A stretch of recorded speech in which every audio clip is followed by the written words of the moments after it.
I'm really just trying to set the tone for like if they actually get out of this group, and maybe T1 does not, Yeah. it's insane and really bad for the LCK. So please, please perform well, T1. Okay, so moving on to some of the more fun stuff as well here. We do have the group stage of Worlds, and talking about Group A right off the bat, Damwon Kia was the first team to actually get picked out of the, the pick'ems, or not the pick'ems, it was, where Group selection, yeah. Yankos was picking the balls out of the bowl. They were the first team, and they got placed in Group A, and everybody was immediately like, please do not place me in Group A. And outside of that one, we do have FPX, Fun Plus Phoenix from the LPL, and also Rogue from the LEC. And immediately the meme right off the bat was they're just not making it out of the group. It's never going to happen in a million years. This is the group of death just because Damwon and FPX are in the group. What are you going to do?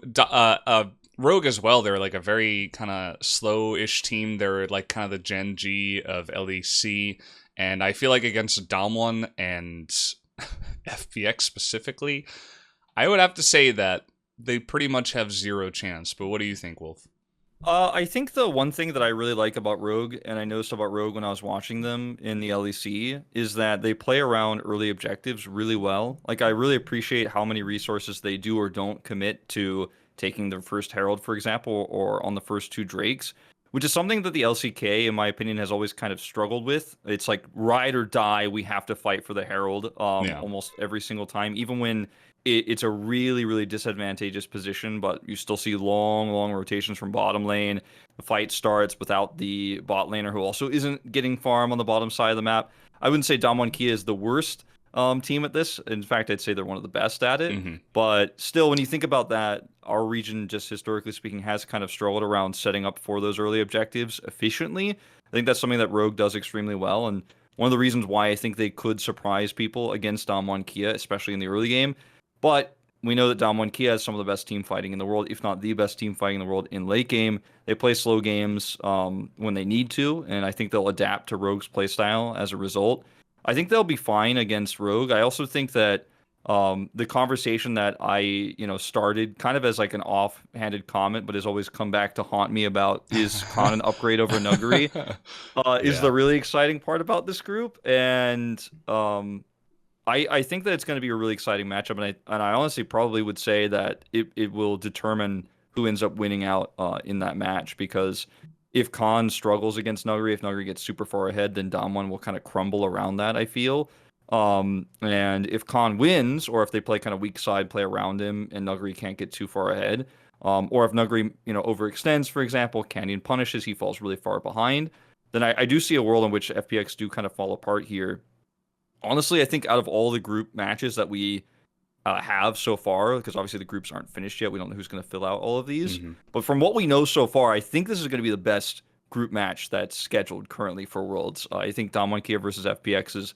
There's so much to talk about. There's so many rivalries, and I personally think that if Damwon Kia let us down here, it doesn't necessarily mean it's the end of the world. I think they're still going to get out of the group, and I think that they can bounce back big time. So I feel like there's a really big moment right now in this group where if Damwon Kia loses to FPX, everyone's like, that's it.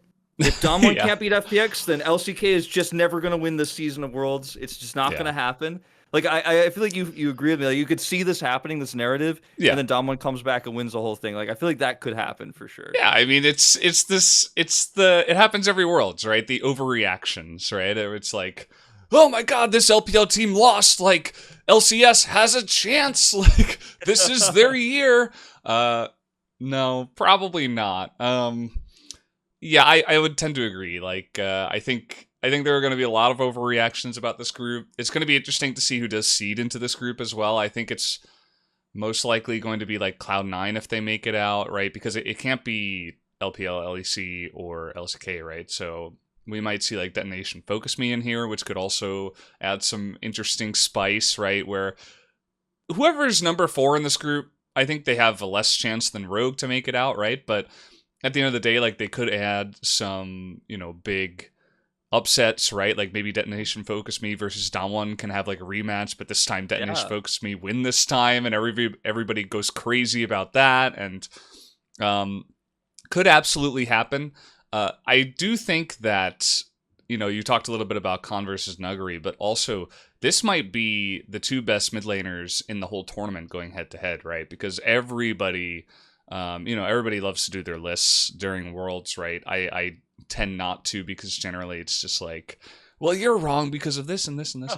But a lot of people have Doinby at number 1, right? And there's a good reason. I mean, he essentially is the fire. He is the core of this team, and everybody kind of plays around him, and he can basically outplay anybody in the LPL. And it's a very scrappy region. It's a region where you have to be super mechanically skilled, but you also have to make the right decisions.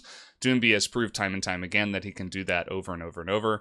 And the fact that FPX didn't eventually get first seed by losing Summer means that they go up against Damwon, which is insane, because this could be the world final, right? This could be Damwon versus FPX, and it could actually work out that way, because I believe if you get 1 and 2 in groups, then you don't see each other until the final, potentially. So I think that's correct. Yeah, that's usually how it goes.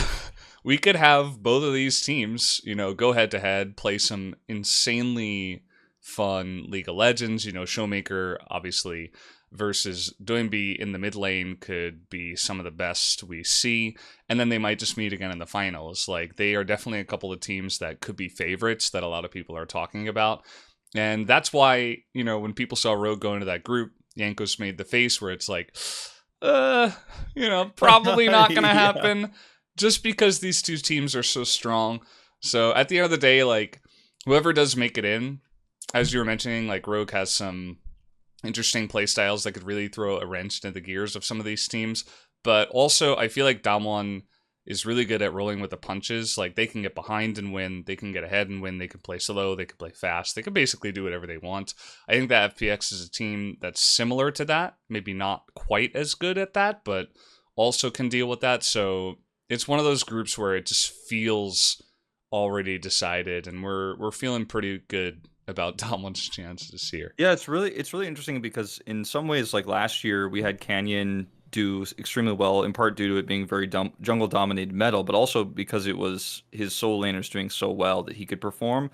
Whereas it feels like FPS's success is a lot based on the solo laners doing well in general, independent of the jungling that is happening. Mm-hmm. So it's a really interesting stylistic clash when you think about those narratives combined together. And I mean, I think there's no real shock or surprises that most people are rating Showmaker as the strongest, mid laner to come out of the LCK in this tournament over Faker, even though he's obviously, the greatest player of all time. And yeah, that's the other thing. I'm like, if you're gonna compare someone in the LCK to Showmaker, it's probably not gonna be Chovy. It's probably gonna be Gory, but he didn't make it to Worlds, so we'll have to talk about that next year. But anyway, I think this is the match to watch for sure. I think I'll kind of close like my thoughts on this group by just saying, like, this is the one. Like, if you're gonna watch one game out of the whole group stage, watch FPX versus Damwon Kia. Yeah, would have to agree. So we're thinking probably 1-2 for Damwon and FPX. Not really sure which one should get ahead. I would probably rate Damwon slightly ahead, so I would too. I'll give them number 1. I would agree. Okay, so we talked about Group A, feeling pretty good about that. So going into Group B here, we do have EDG, the first seed from LPL. We do have 100 Thieves, the first seed from LCS. And then we have T1, of course, winning the regional qualifier. They do get third place from the LCK. And yeah, a to-be-decided team, which is probably going to be either an LEC team or one of the other teams here that we do have trying to seed into this one. So Wolf, what are your thoughts first off, just in general about Group B? I mentioned it in the play-ins. I thought the play-ins group with Hunter Life was pretty cut and dry. I think this is, based on what we know so far, the most cut and dry group. And not even that, like, we know that the two teams are going to get out, but I think we know the order. I think Edward Gaming, EDG, gets out of this group in first place. I think T1 gets out in second. And people are really excited for 100 Thieves because they were pretty dominant in NA. And I'm personally really excited because I'm a big fan of Papa Smithy, one of the guys who used to cast LCK out here with us. And it's sad we're not going to get to like actually hang out in person at Worlds or anything like that, because I haven't seen that guy in forever. But enough about Papa. The exciting things about this roster right now are the kind of newer talent that he's fostered together, and also the veterans that they have. Like someday, being extremely experienced is one of the things everybody's talking about for 100 Thieves right now. And to see him actually clash against T1 and against Edward Gaming's roster is actually going to be really awesome, just because he is such a storied player himself. In terms of where he stands in, current year, he's not one of the best top laners that we have, and definitely not in this group. But it'll be exciting to see him play. Closer is kind of the X factor for me because we don't know exactly how he's going to perform. But against Owner, for example, maybe he ends up showing him up because Owner is still a fairly new player, might get nervous. And then I don't know if I'm saying his name correctly, but Jeje as well, Edward Gaming's jungler, also a player that has a lot of experience over the last year, but isn't a veteran per se. There are some potential for there to be upset there in the group, but this is really just me kind of like playing devil's advocate for a second with everything I've just said about 100 Thieves, because at the moment, like, I just don't see any world, because Edward Gaming is, in my opinion, the strongest Chinese team coming into this tournament, and T1 is peaking at the right time, just like all of our LCK teams that are coming into this tournament. So I think that T1 ends up losing out to Edward Gaming because, like, Scout versus Faker, these are two very storied older players. Faker, I think, hasn't been as on form recently as Scout. And then when you consider Viper, I mean, this guy is actually probably the best AD carry in China, and in my opinion, might be the best AD carry in the world still today. And he's part of the reason why I rate this team so highly. Whereas for T1, you're never really sure what kind of form you're going to get in the bottom side of the map. Carrier is going to be good. Like, you're not worried about that part. And I do wonder if there's a world in which T1 could upset here, because the more I think about it, the more I stack up these matchups, I just feel like it's very unrealistic to expect that to happen at this point. Yeah, I mean, I would tend to agree in terms of the matchup between T1 and EDG. I think that EDG is, if you're a team that can defeat FPX, you're probably insanely good. And, it's going to be a little bit different, right? Because they're leaving the LPL, we're going into Worlds, there's going to be a lot of different play styles clashing.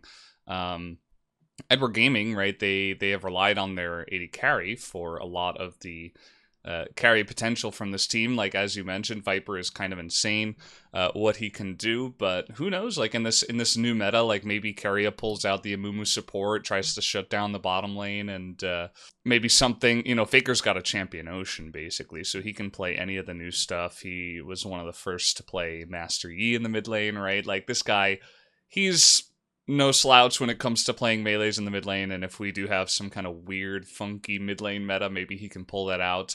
As you mentioned, like, him against Scout, I think Scout can easily handle that as well. The top lane is going to be really interesting because Kana is a guy that we've definitely seen him be pretty inconsistent throughout the LCK, but started to get more on form. Like, I feel like he is peaking pretty nicely, and he does have a decent amount of experience now, so I'm actually looking forward to seeing where his form is going to be, because Flandre is another one of these guys where it's like, he kind of encapsulates what the LPL means, right? He can be totally on form, he can be all over the place, like, who knows what he's going to be like. So if Owner just camps the top lane, gets Kana fed on something like a Camille, and they just totally dumpster up there, like, that could definitely be a win for T1. And I don't want to ignore 100 Thieves as well, but it feels like now that the LCK and the LPL are getting 4 seeds apiece, it's like, well, every group is like, well, we have, LPL team and LCK team, so obviously they're going to make it out. I think that...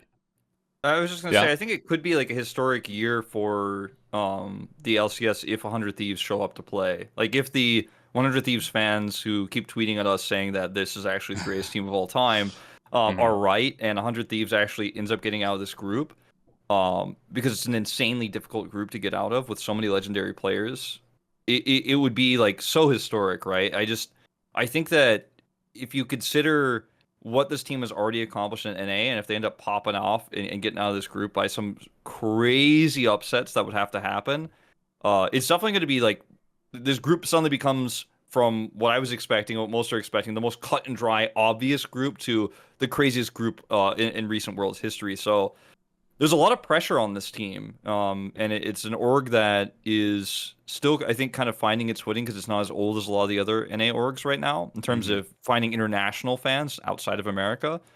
So I think there's so much pressure here, and I don't think that works for you as 100 Thieves, but I'm really just trying to set the tone for like if they actually get out of this group, and maybe T1 does not, Yeah. it's insane and really bad for the LCK. So please, please perform well, T1. Yeah, I mean that is a question. I have some good faith in T1. I think that even they're showing in the finals against Damwon, like even though they lost, right? It is Damwon at the end of the day. T1 were able to get one win. I thought they showed up pretty well. I just thought that Damwon were just a better team at the end of the day. So when it comes to like performing under pressure, I think they are going to do well. Like you mentioned, who knows in terms of upsets. I think that you and I are kind of giving EDG number one in this group, and if there is going to be an upset, it would probably be 100 Thieves over T1. But again, chances are kind of low. I don't think we're saying that this is going to happen, but Definitely not. That's not an expectation. no. Probably not. Maybe it happens through the jungle. Maybe Kana and Owner just totally fall apart, but definitely not expecting that. And we'll just have to wait and see. And again, who knows what team gets into that group, but it's definitely like if a good team gets into this group, like Beyond Gaming, I think can actually seed into this group. So like, how strong really is the PCS, right? And we are going to talk a little bit about that when we do get into Group C and talk about PSG talent, but like, who knows? Like, if Beyond Gaming gets in there, maybe they get second in the group, and then we're like, oh crap! Like, we thought maybe this is the year of the LCS, but maybe it's the year of the PCS because we saw what PSG Talon was able to do Yeah. over at MSI. So who knows just how strong that region is? So we'll just have to wait and see who does seed into Group B. But until then, it's all conjecture. So yeah, we're thinking probably EDG first, T1 second for this one, and we'll just have to wait and see.